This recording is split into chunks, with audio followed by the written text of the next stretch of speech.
بسم الله الرحمن الرحیم. آخو مخکنی مسئلے چه امام شافعی رحمت اللہ علیہ چونکہ نکاح تے عقد ہوئی پشان نور عقود نپ آغی باندے اغا بلا مسئلے اغا متفرع کی او واباح ارسال الثلاث جملة واحدة اگر دا جائز کل چو سڑے یکدم خذ تدری طلاق ورکول شی او دمگا پر میں دری طلاق یکدم دا مکروہ دی ذکر چے طلاق ابغض المباحات تی طلاق پٹول مباح کی ناکار مباح اگر طلاق تی اللہ تعالیٰ پدی باندے دیر خپکی گی اکار خداو چے طلاق بالکل اور جائز وینا لیکن اللہ تبارک و تعالی جو ضرورت توجہ طلاق جائز کر ذکر انسان دے و خود سره چی طبیعت نے لگی سنگ پر جوانتی رہی نو اللہ تعالی طلاق ورطا روا کل دو ضرورت توجہ فارسی کی وہی ضرورت باشد روا باشد او الضروریات تبیح المحظورات نو طلاق دا ضرورت توجہ روا شوے دے او الضروری یتقدر بقدر الضرورت یو شے چی ضروری دا ضرورت مطابق برواویدیات بنیوی یو سڑے زنگل کی دلوگی نمری نو دا خنزیر وخا ورطا شریعت رواکڑی دا کنا سمرا چپا مڑا خیٹے اخری بقدر الضرورت چی مرگ نا پی بچی و پوٹے دو پوٹی دی اخری دانا چیلکا رادا چی خریپا دی مڑا خیٹے اخری مڑا خیٹا بنو خری و پوٹے یا دو پوٹی بخری نو دی وجنا طلاق چونکی دا ضرورت تا وجنا روازن یو طلاق ورکا تا تا بخپل دان معلوم شی چی دا خدین بغیر جون تیرولے شی او کنشی تیرولے لیکن کد دری طلاق ورکی بیا خطو ورطا رجوع نشی کولے ترسو پوری چاہے خزی بل خاوندنی کرے او چه بل خاوندنو کے غیر پیدی نا بیا بسی فاغور گوشتو که دغا سی او خان خپل خزی تدری طلاق ورکل دولیانو نے تپوسو کو ورنا حرام آدار باندی اگا خانی و طالب تا طالب ما سر بے احسان کے چاہ پروائی ما دغا سی کیسا دا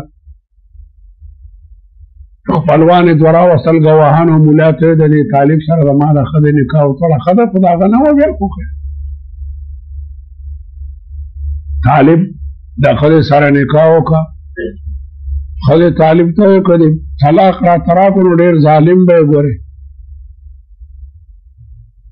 دی خاون ما سره بد کړي د باندې سره ډیر احسان کړي ما تدری طلاق طالب دا بستا خزن او زبد خان کم خان بلاز مکه طالب لاړو خدای مده خیران سره بوتلاو خان دغه سي مزه کولی د دې وجنه سپت لګي چې لکه تاغي تدری طلاق ورکه او تعالی پر ناروا شو الله تعالی وی فإن طلقها فلا تحل له قدرم طلاق ورکو بیا د خاون تروا نه ده حتا تنکح زوجا غیره تر دې چې د بل خاون سره واده نه کړي نو موږ ځکه وایو چې درې طلاق دا مو واقع کو لیکن امام ابو حنیفه امام شافعی سے نکاح دا یو عقد غنی د عقودونه نو لکه چې یو سړی دی او سړی نه درې منه غنم اغشتي او دا درې منه ورته واپس کوي واپس کولی او کوئی رہے او من مدر نوالم دا دو منه واپس کوم نو کل مبیا واپس کوي او کبازي نکاح هم دغه سیدا واغدی وجن مباح کو چکم دے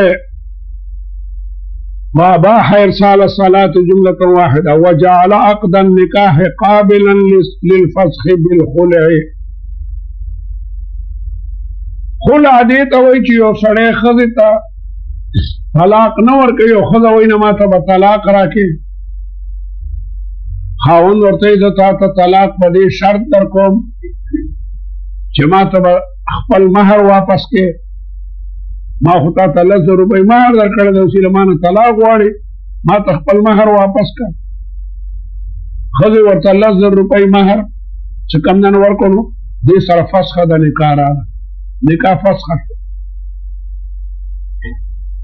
اوس دوباره که دغه سړی دا ښځه په واده باندې علي د خلع نه پس د امام شافعي صاحب وایي چې دا سړی په دغه ښځه باندې د 3 طلاقو حق لري، ځکه مخکنی نکاح ډسمس شوه.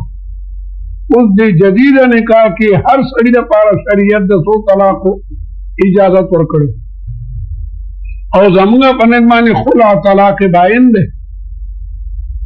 نو که ده دوباره ورسره نکاح وکړه نو دغه ښځه صرف د 2 طلاقو دی پې حق لري، ځکه هغه خلع یو طلاق واقع دی.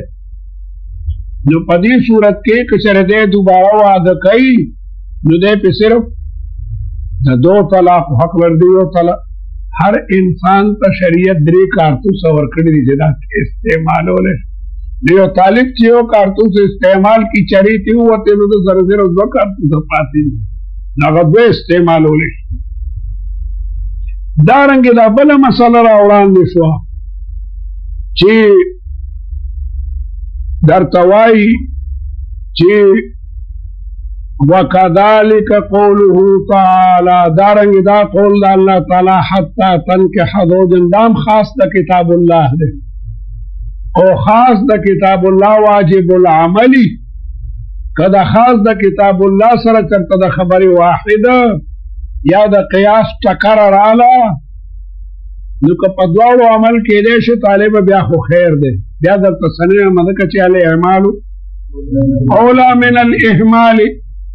لیکن که په دواړو باندې عمل نشي کېدی نو خاص د کتاب الله با واجب العملی او د هغې مقابله کې که خبر واحدي نو پرېږدی به، او که د هغې مقابله کې قیاسي پرېږدی به. نو د تنکحه مسله ده حتی تنکح زوجا غیره، فإن طلقها که یو سړي دغې ښځې ته طلاق ورکړو، کومې ښځې ته چې مخکې ورته 2 طلاقه ورکړي وي، دا فإن طلقها دا الطلاق مرتان نه پس قرآن مجید کې راځي الطلاق مرتان فإمساک بمعروف او تصریح بإحسان. د 2 طلاقو نه پس هم سړی ښځې ته رجوع کولی شي، لیکن فإن طلقها که یو سړي دغې ښځې ته 3م طلاق هم ورکړو فلا تحل له، دغه ښځه د طلاق ورکوونکي ته روا نه ده، دغه ښځه د طلاقي ته روا نه ده.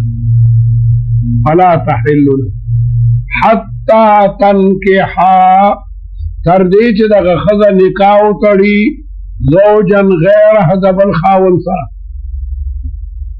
د تنکحه صیغه چې کومه ده دا صیغه ده واحد مؤنث غائب ده. د تنکحه صیغه ځکه نکح ینکحو د فتحه یفتحون راځي، نو ینکح ینکحان ینکحون یا ینکحو ضربه یضربون، نکح ینکحو تنکح ضربنا، نو ینکح ینکحان ینکحون او تنکح تنکحان ینکحن. نو دا تنکح دا واحد مؤنث غائب صیغه ده او ضمیر پکې مستتر راجع ده دغې ښځې ته چې کومه مطلقه ده.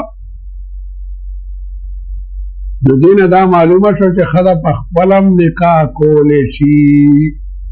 دې نه دا معلومه شوه چې ښځه بعبارة دا دغه نکاح بعبارة النساء منعقده ده، نکاح بعبارة النساء منعقده ده. امام شافعی صاحب نه وایي بل حدیث کې راځي چې ایما امرأة نکحت بغیر اذن ولیها فنکاحها باطل باطل باطل. حدیث کې راځي ایما امرأة هر ښځه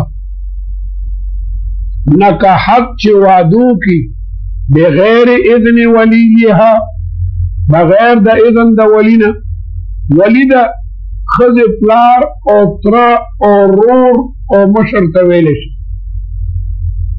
د یوې ښځې په خپله خوښه واده وکړو او ولی یعنی پلار یا تر یا ماما یا بل خپل ورته اجازت نو ورکړي. نو رسول الله مبارک فرمایي فنکاحها باطل باطل باطل. نو د امام شافعي صاحب په نسبت باندې او د امام احمد په نسبت باندې نکاح ښځه په خپله نشي کولی.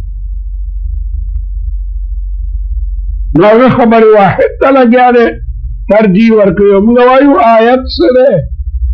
د قرآن آیت چې قطعي ثبوت دی او قطعي دلالت علی المعنا دی، هغې نه خو معلومېږي چې ښځه په خپله خپل ځان بدولی شي. ځکه حتی تنکح د معلوم صیغه ده که د مجهول ده؟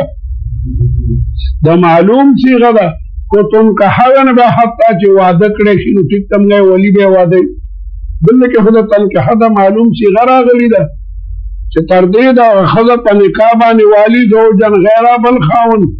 نو معلومېږي دا چې نکاح به عبارت النساء دا منعقده ده. نو موږ خاص د کتاب الله واجب العمل منو او د هغې مقابله کې به خبر واحده پرېږدو. خبر واحد به پرېږدو. امام شافعي صاحب ما سره بل دلیل مشته او احنافو ما سره بل دلیل دی. امام شافعي صاحب وایي حدیث کې راځي لا نکاح الا بولی، لا نکاح ولی نه بغیر نکاح ډکېږي نه. دغه خبر واحد واغشتو او آیت حتی تنکح زوجا غیره هغه متروک العمل کو. موږ وایو چې زموږ د اصول فقه قانون دی چې خاص د کتاب الله واجب العملی. نو که د خبر واحد او د هغې په منځ کې جمع کېدی شي خو جمع وکړه، کني خبر هغه به پرېږدي او قیاس. دلته موږ احناف ورته وایو موږ دلته په حدیثونو کې تعویل کوو. موږ په حدیثونو کې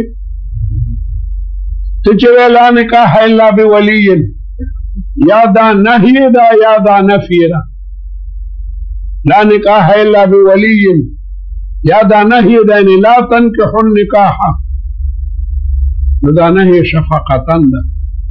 دا نهی رسول الله په ښځه باندې مهرباني او شفقت کوي چې او بیبي په خپله خوښه ګرې واده ونه کړي. ښه د پلار او د تره نه پکې مشوره واله په خپله خوښه واده مه کوه.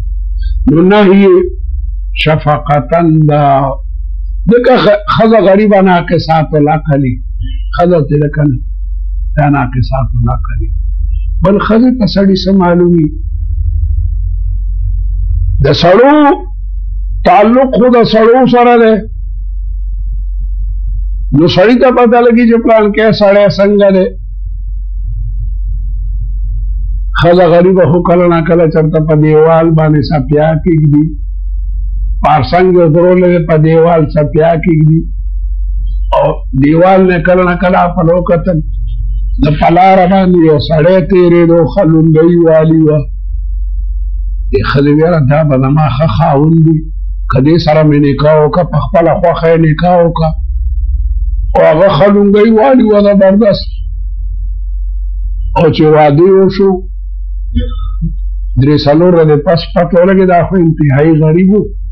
ښځه ورته ویل دا هغه لونګۍ دې څه شوه؟ بیا خو ما د ملګرو نه دې ورځ اخېستې وه، د یو طالب ښه لونګۍ ور ما والي وه. نو بیا هغې ښځې ورته مصره وې چې په شملګۍ دې شوم غلطه چې کور ته دې رالم نه دې خر او نه دې کته بلته خو غریب یې د دې کور کې خر شته او نه چې کوم نه نو کته شته.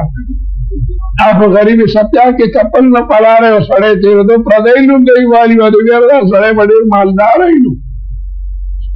نو دې وجې نه ښځې ته وایي چې ته سړي نه پېژنې.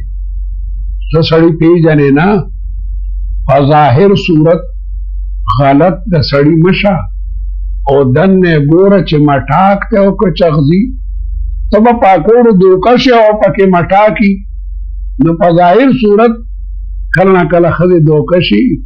د دې وجې نه رسول الله شفقتن او د محبت د وجې نه بیبي ته وایي چې بیبي په خپله خوښه واده مه کوه، ستا ورور ته به سړي معلومي طالبانو ته طالب معلوم ده چې دا طالب څنګه دی. تاسو د اصول شاشي طالبانو ته او اصول شاشي کې قابل طالب معلومي چې کم قابل طالب دی او سبق یادوي. بعض طالب به ښه غوړ دیړي، سپین به وي، مزېدار هوډ به یې چولی او لالا به وي، په ټکي به نه پوهېږي، په ټکي هسې به اصول شاشي ته ناست دي. طالب ته پته لګي چې زما ملګرو کې کم طالب قابل دی. نو دې وجه نه چې کوم حدیث کې راځي لا نکاح الا بولي، نو که دا نهي نو دا نهي شفقتن ده، او که دا نفي وي نو نفي د کمال ده چې لا نکاح الا بولي، کامل نکاح هغه ده چې د ولی په ذریعه وشي. کېږي د ښځې نکاح خو هغه کامل نه ده، هسې نه چې سبا چېرته ماته نه شي، نو بیا دا نفي د اکمل ده، لکه لا فتا الا علي، ولې نور ځوانان نشته. کامل ځوان حضرت علی دی، لا سیف الا ذو الفقار، ولې نور تورې نشته، لیکن کامل تورې نشته، نفي د کمال ده. لکه لا صلاة لجار المسجد الا فی المسجد، د جومات په خوا کې چې د چا کور وي د هغه مونځ په کور کې نه کېږي. او که سړي وکړو تاسو به تپوس وکړو چې استاد ما کور مونځ کړی زما مونځ کېږي، ته به ورته وایې کېږي، لیکن کامل نه دی، ځکه جمع سره چې مونځ کوي 20 درجې ثواب دی، او ځان ته 1 درجه دی. نو لا صلاة معنا لا صلاة کاملة.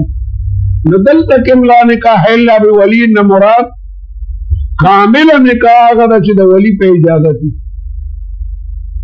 او دا حدیث چې د ایما امرأة نکحت بغیر اذن ولیها فنکاحها باطل، باطل د دې معنا دا ده چې په معرض د بطلان کې د قریبه ده چې باطل شي، قریبه ده چې باطل شي.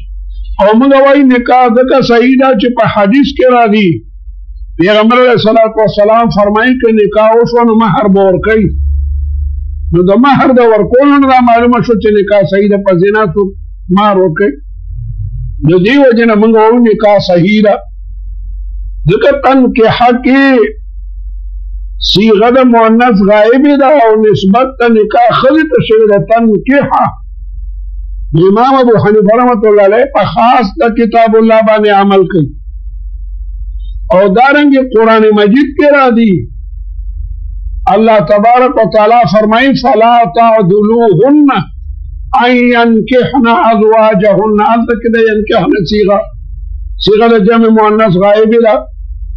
یو سړی یو خدای ته طلاق ورکو او طلاق رجعي وکړ، خو دې سړی ته چې ده عدت کې دنه رجوع کړو وکړه، ها، لیکن یو سړی په عدت کې دنه رجوع نکړو او عدت تیر شو، اوس دا خاوند راځي او دغه ښځې رور ته وایي چې ستا د خور سره دوباره بیا نکاح کوم. دغسې د رسول الله مبارک په زمانه کې شوي وو.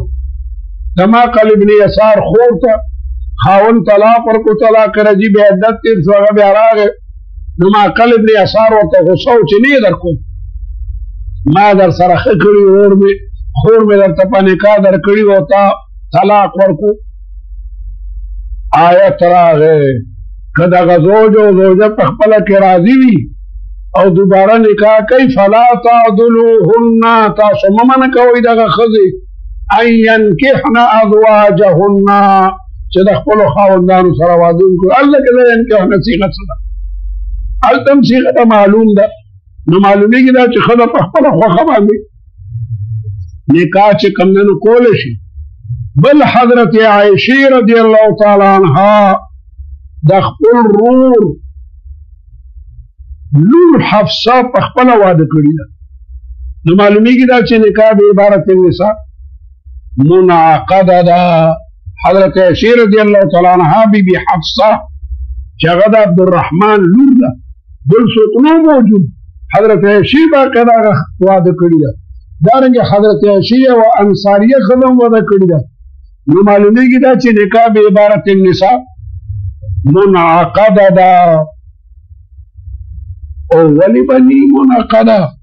نکاح یو عقد ده عقودونه، نو نور عقود چې ښځه کولی شي که یوه ښځه بازار کې ځان ته وړي علي وړه علي ټماټر علي یوه ښځه لګیا دی عقد د اجارې کوي یا عقد د شفعې کوي نو هغه عقود منعقد دي که نه دي نو دا هم یو عقد دی د عقودو نه نو معلومیږي دا چې د رسول الله د حدیث مطلب شفقت او مهرباني ده ښځه چونکې ناقصات العقل هغه نه پېژني چې دا سړی دی او که نه دی حالانکه سړی د یو پیسې ني صرف شملګۍ نیولي او ته به یې جوړې هغه ځوان دی او پکې د یو پیسې ني د یو پیسې ني د دې وجې نه ښځې ته پکار ده چې په خپله خوښه باندې واده نه کوي ورور چې ورته کوم خاوند خوښ کړي یا پلار همدقه خاوند دی لیکن که نکاح وکړه نو زموږ په نن باندې نکاح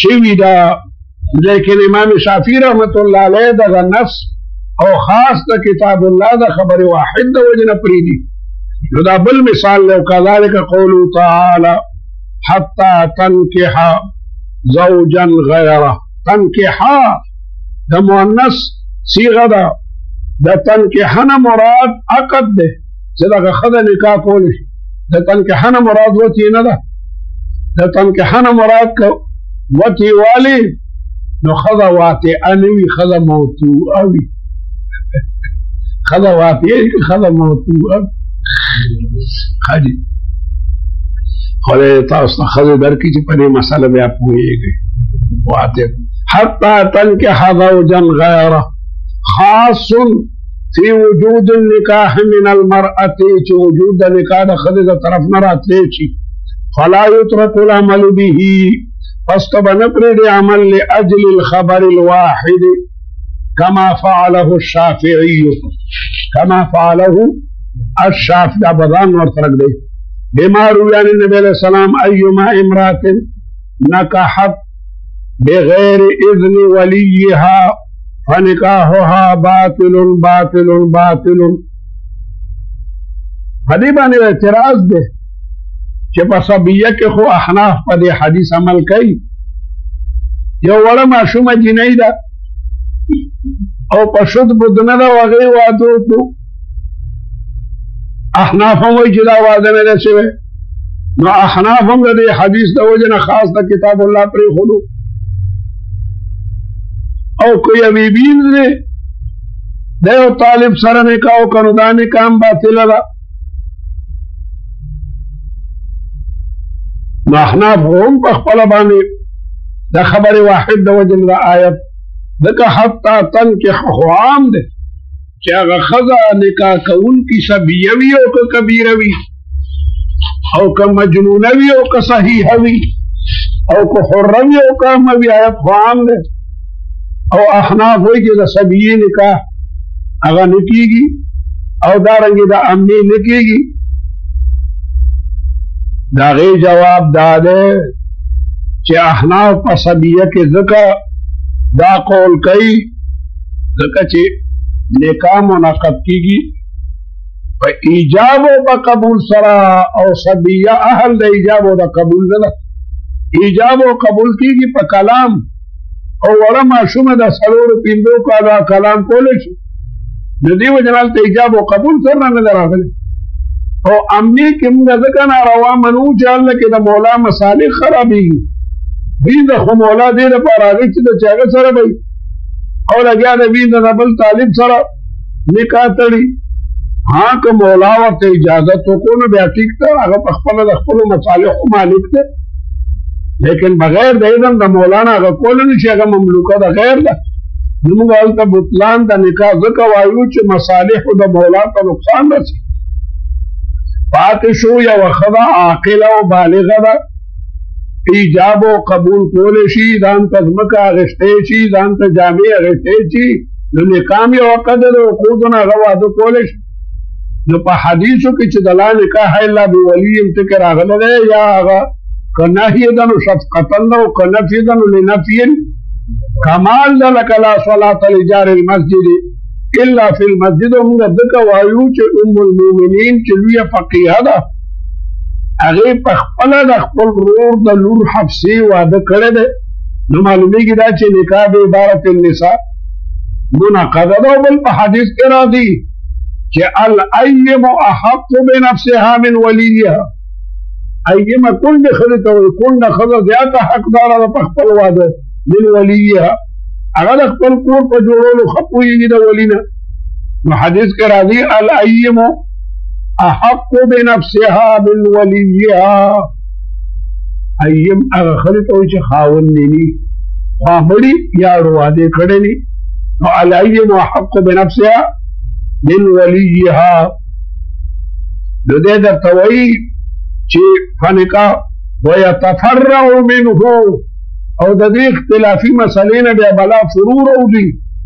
الخلاف في حل الوطي، یوې ښځې په خپله خوښه واده وکړو، احناف وایي وطي جایزه ده، او شوافي وایي نکاح شوي نه ده، نو وطي څنګه جایزه ده؟ یو مسله. ولزوم المهر، زموږ باندې مهر لازم دی، ځکه د نکاح د وجې نه مهر لازمېږي، هغه وایي نه نکاح سر نه شوي نه ده، نو مهر څنګه لازم دی؟ والنفقة، موږ وایو نفقه په خاوند لازمه ده، ځکه نکاح وشوه. وعلى المولود له رزقهن، او دارنګې واسکنوهن من حيث سکنتم. ووقوع الطلاق، او سړی د ښځې طلاق ورکوي نو کېږي، هغه وایي سر نه نکاح نیسه، نو طلاق به څنګه وي؟ طلاق خو فرضه نکاح ده.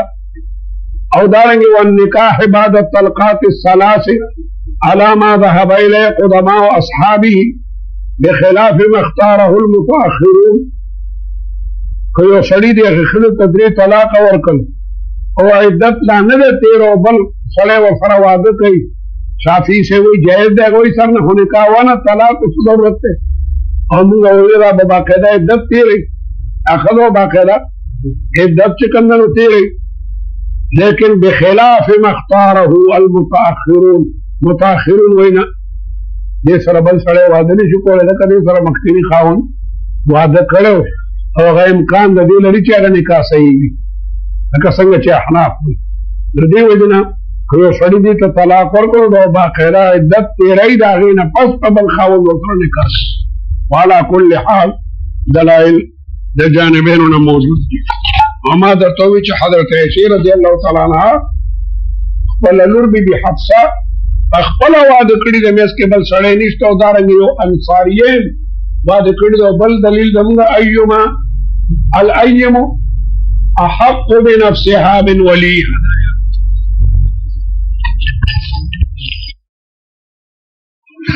محترم اوریدونکو، دغه اصول شاشي سبق د مولانا شیر علي شاه صاحب چې ټول کتاب تاریخي بیان یې وکړ په یو 40 کیسټو کې مکمل شوی. کابل دکان کې وي هغه به کم او غلط به وي، ځکه چې بعضې دکانونو کې بیانونه کموي او خپل استفاده ترې اخلي. وسلام. بسم الله الرحمن الرحیم. استادی المکرم حضرت مولانا شیر علی شاہ صاحب دام ظلہ العالی د اصول شاشیزہ کتاب افتتاح په دارالعلوم حقانیہ کې د منگل پرز 9 جنوری سن 2002 کې کړی ده، او د دې کتاب انتهای 18 اگست سن 2002 مطابق 8 جمادی الاخرى سن 1423 کې وکړ. الله تعالی دې دا غوی د سبق خینا او زمونږ د اوریدل قبول کی. واخر دعواي ان الحمد لله رب العالمین.